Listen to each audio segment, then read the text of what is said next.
ರಾಮನಹಳ್ಳಿ. ಏನು ಸಮಸ್ಯೆ? ನಮ್ಮ ಕರೆಂಟ್ ಮಳೆ ಬಂದರೆ ಕರೆಂಟು ಶಾರ್ಟ್ ಸರ್ಕ್ಯೂಟ್ ಆಗುತ್ತೆ. ಮನೆ ಹತ್ರ ಮಕ್ಕಳು ಮರಿ ಎಲ್ಲ ಇದ್ದಾರೆ, ಚಿಕ್ಕ ಮಕ್ಕಳು ಅವ್ರು ನಮ್ಮ ಮನೆಯಲ್ಲಿ. ಮಳೆ ಬಂದಾಗ ಈಚೆ ಕರ್ಕೊಬರೋಕ್ಕಾಗಲ್ಲ, ವಾಶ್ರೂಮ್ಗೆಲ್ಲ ಎಲ್ಲೂ ಕರ್ಕೊಂಡು ಹೋಗೋಕ್ಕಾಗಲ್ಲ. ನಮ್ಮ ಮಕ್ಳಿಗೆ ಭಾರಿ ಪ್ರಾಬ್ಲಮ್ ಆಗ್ತಾ ಇದೆ. ಕರೆಂಟು ಗಿಡಗಳವೆ, ಹುಣಸೆ ಮರಗಳಿರೋದ್ರಿಂದ ನಮಗೆ ಅದಕ್ಕೆ ಕೊನೆ ತಗಲ್ದಾಗ ನಮಗೆ ಕರೆಂಟ್ ಶಾಕು ಸರ್ಕ್ಯೂಟ್ ಆಗುತ್ತೆ ಮನೆ ಹತ್ರ.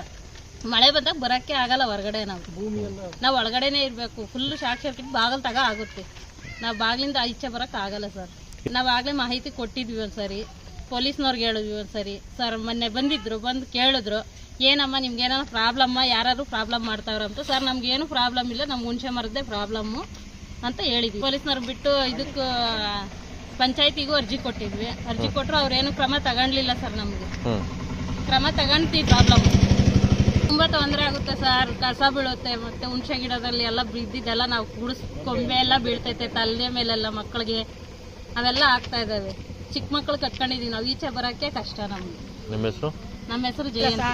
ಹುಣಸೆಕಾಯಿ ಉದ್ದಿದ್ದು ಅವ್ರು ತಗೊಂಡು ಹೋಗ್ತಾರೆ. ಬರೇ ಹುಣಸೆ ಸೊಪ್ಪು ಹುಡುಗಿ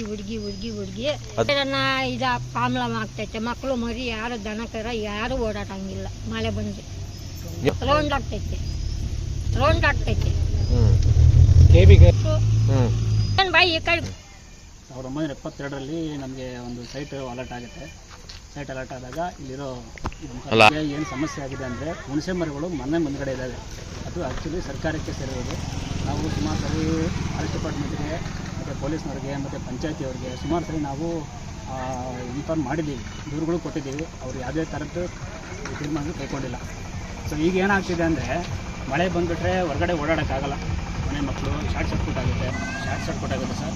ನಮ್ಮ ಮನೆಯಲ್ಲಿ ನಮ್ಮ ತಾಯಿ ಒಬ್ಬರೇ ಇರೋದು. ನಾವು ಹೊಟ್ಟೆಪಾಡಿಗೆ ಎಲ್ಲ ಹೊರಗಡೆ ಹೋಗ್ತಾ ಇರ್ತೀವಿ, ಕೆಲಸಗಳಿಗೆ ಹೋಗ್ತಾ ಇರ್ತೀವಿ. ಮನೆ ಅಕಸ್ಮಾತ್ ಏನಾದ್ರು ಶಾರ್ಟ್ ಸರ್ಕ್ಯೂಟ್ ಆಗಿ ಕೊಂಬೆನೇ ಬಿತ್ತು, ಇಲ್ಲ ಮರನೇ ಮುರ್ಕೊಂಡ್ಬಿತ್ತು, ರೆಸ್ಪಾನ್ಸಿಬಿಲಿಟಿ ಯಾರು? ನಮ್ಗೆ ದಯವಿಟ್ಟು ಈ ಮೂಲಕ ಕೇಳ್ಕೊಳ್ಳೋದೇನೆಂದರೆ, ಸರ್ಕಾರಕ್ಕೆ ದಯವಿಟ್ಟು ಅರಣ್ಯ ಇಲಾಖೆಗೆ ಮತ್ತು ಪೊಲೀಸ್ ಡಿಪಾರ್ಟ್ಮೆಂಟ್ಗೆ ದಯವಿಟ್ಟು ನೀವು ಸ್ಥಳ ಮೋಜಾರು ಮಾಡಿಬಿಟ್ಟು ಆಮೇಲೆ ನೀವು ನೋಡಿ ಅದನ್ನು ದಯವಿಟ್ಟು ಮರಗಳನ್ನ ತೆರವು ಮಾಡಿಕೊಡ್ಬೇಕು. ಇದೊಂದು ನಮ್ಮ ಕಳಕಳಿಯ ಮನವಿ. ದಯವಿಟ್ಟು ಮರಗಳನ್ನ ತೆರವು ಮಾಡಿಕೊಡಿ. ಹುಣಸೆ ಮರಗಳನ್ನ ದಯವಿಟ್ಟು ಯಾವುದೇ ಕಾರಣಕ್ಕೂ ನಿಲ್ಲಿಸಬೇಡಿ.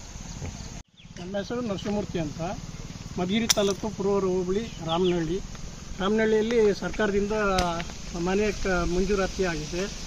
1982ರಲ್ಲಿ ಆಗಿದೆ. ಅದರಿಂದಾಗಿ ನಮಗೆ ಇಲ್ಲಿ ಹುಣಸೆ ಮರಗಳಿರೋದ್ರಿಂದ ಲೈನು ಕರೆಂಟ್ ವಿದ್ಯುತ್ ತಂತಿ ಅದರಲ್ಲಿ ಹಾದು ಹೋಗಿದೆ. ಅದರಿಂದಾಗಿ ನಮಗೆ ಕರೆಂಟ್ ಸರ್ಕ್ಯೂಟು ಅದು ಇದು ಆಗುತ್ತೆ, ತೊಂದರೆ ಆಗುತ್ತೆ. ರೆಂಬೆ ಮುರಿದು ಮನೆ ಮೇಲೆ ಬೀಳೋದು, ಈ ಕಡೆ ಜಮೀನು ಜನ ಓಡಾಡ್ತಾಯಿದ್ರೆ ಅವ್ರಿಗೂ ತೊಂದರೆ ಆಗುತ್ತೆ. ದನ ಕರ ಓಡಾಡೋಂಗಿಲ್ಲ, ಸರ್ಕ್ಯೂಟ್ ಇದೆ.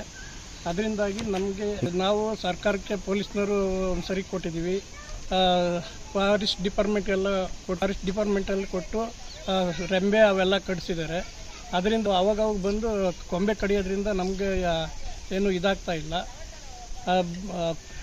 ಮರನೇ ತೆರವುಗೊಳಿಸ್ಬೇಕು ಅಂತ ನಮಗೆ ಕೆ ನಂಜೇಗೌಡರು ಅಂತ ಅವರು ಜಮೀನು ಆಸ್ತಿಯವರು. ಅವರು ಆವಾಗ ಜಮೀನು ಕೊಟ್ಟು ಸರ್ಕಾರಕ್ಕೆ ಅದರಿಂದ ಇದಾಗಿರೋದು. ಹಂಗಾಗಿ ನಮ್ಗೆ ತೊಂದರೆ ಆಗ್ತಾಯಿದೆ. ಅದರಿಂದ ಮರ ತೆರವು ಆಗಬೇಕು. ಮನೆಗಳು ಸರ್ಕಾರದಿಂದ ಮಂಜೂರಾತಿ ಆಗಿದೆ.